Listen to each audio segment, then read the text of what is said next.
Originally released as a downloadable title exclusive for the PlayStation 3 in 2012, published by Xseed Games, Way of the Samurai 4 finds itself being re-released on the PC via Steam by new publisher Ghostlight.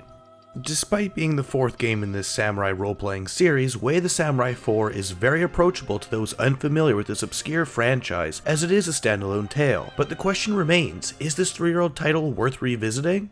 The game is set in the fictional Japanese port town of Amihama during 1855, a period in time which the British are trying to modernize Japan. Players control their own wandering samurai who is customizable upon starting the game, with more options being added during repeated playthroughs, which is a big part of the game. Being a samurai during the end of the era of the sword, players will have the option to side with the pro-government forces, the anti-government rebels, or the British Navy, with each faction having their own unique endings, adding significant replay value to the story. Although the story may sound somewhat serious on paper, the reality is anything but. Way of the Samurai 4 is probably the goofiest game I may have ever played. The game doesn't take itself seriously in the slightest, specifically in how the different characters in the story interact with one another. Each character is as zany and completely weird, making their every line of dialogue memorable and near meme-worthy. How can you not love characters like Jet Jenkins with his cheesy English one-liners, or the torture-happy Kinugawa sisters, who are into some really weird stuff, or maybe everyone's just that strange. The narrative itself is nothing special, especially with the game's lackluster presentation and near-complete lack of audio mixing not helping matters. But this is a game not to be played for a serious or compelling narrative, but for its bizarre world, zany characters, and role-playing freedom. This is especially true since you are meant to replay through the main story multiple times, each time you complete the 4-day cycle of the game and reach the conclusion, or when you die, you have the option to start again, carrying over all of your skills, equipment, and other items. The key factor here is that each replay can offer a somewhat distinct experience.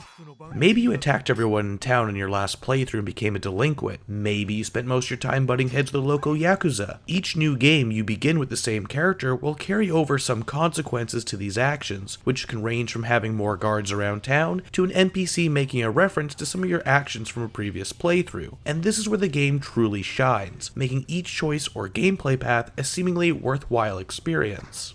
I mentioned earlier, each playthrough operates during a limited time frame, with the ending to the story occurring in 4 days regardless of your actions and decisions. I honestly didn't really care for the time management aspect of the game, as it often made me feel rushed during side quests, or made me feel like maybe fishing and other side activities are merely time wasters, and that I should only be focusing on the main story. Being a wandering samurai, your character's starting weapon is a katana, and given the nature of the game, you will be in conflict with at least several different factions. As you fight, you can unlock new sword techniques and combos to further enhance your combat prowess. Regular attacks consist of light or heavy swings, but you will also need to occasionally block, dodge, and throw your enemies during battle. You don't always have to use your sword either, as you can use your fists and plenty of other weapons.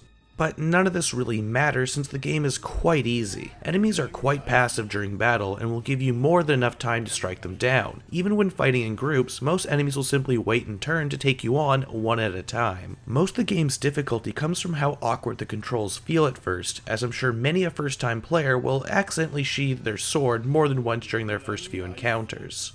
Stringing together hits has no real sense of flow or rhythm either, which makes connecting different attacks and techniques feel really unsatisfying. Coupled with the game's overall lack of difficulty, combat in general quickly became one of my least favorite aspects of Way of the Samurai 4.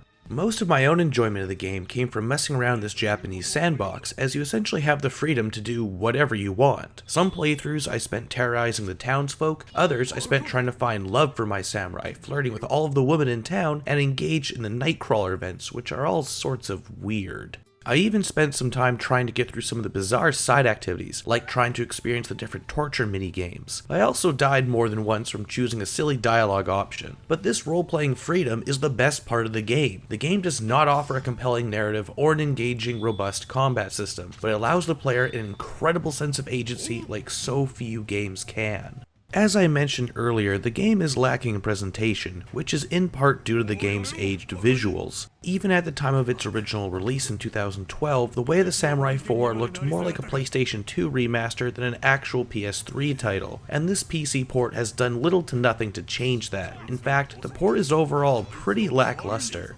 The graphics look more or less the same they did on the PlayStation 3, and the PC version offers no graphics options to help amend that. The game supports 4K resolutions, yet caps to 30 frames a second, as the AI is tied to the frame rate, or so I've heard. But despite all of this, the game isn't ugly or terrible looking. It does have a solid art direction, and some of the animations, particularly the facial ones, look pretty great. The port job and aged visuals are far from the only things lacking, as Way of the Samurai 4 may have some of the worst audio mixing I've ever heard it or experienced in a game, at least in recent memory. Aside from actual bugs that increased or decreased the decibel level of various sound effects, the mixing done throughout the game is all over the place. During cutscenes, voiceovers are the only thing I could hear, as sound effects sounded muffled, with some background music being so quiet it might as well not be there.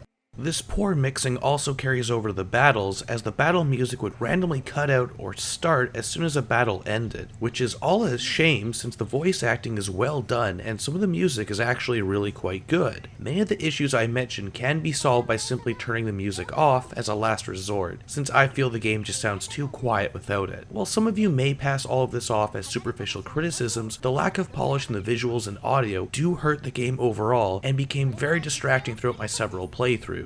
So in the end, my recommendation for Way of the Samurai 4 is quite simple. Do you want a refined Japanese role-playing experience? If so, you won't find it here. But if you are looking for an offbeat, bizarre adventure with the freedom to do as you please that is sure to have you chuckling more than once, then this is the game for you. Way of the Samurai 4 is not for everyone. It certainly wasn't for me, but after spending some time with it, I can understand the appeal, as there isn't anything quite like it. The game is available on Steam for digital download, and publisher Ghostlight is updating the game accordingly to fix some of the port quirks. If you do plan picking up this title, be sure to have a controller, as I cannot play with the keyboard controls. Playing with a controller seemed much more natural for an action game anyway. That's all for now. For more reviews, playthroughs, and other RPG related videos, be sure to subscribe by clicking the button below. Thanks for watching.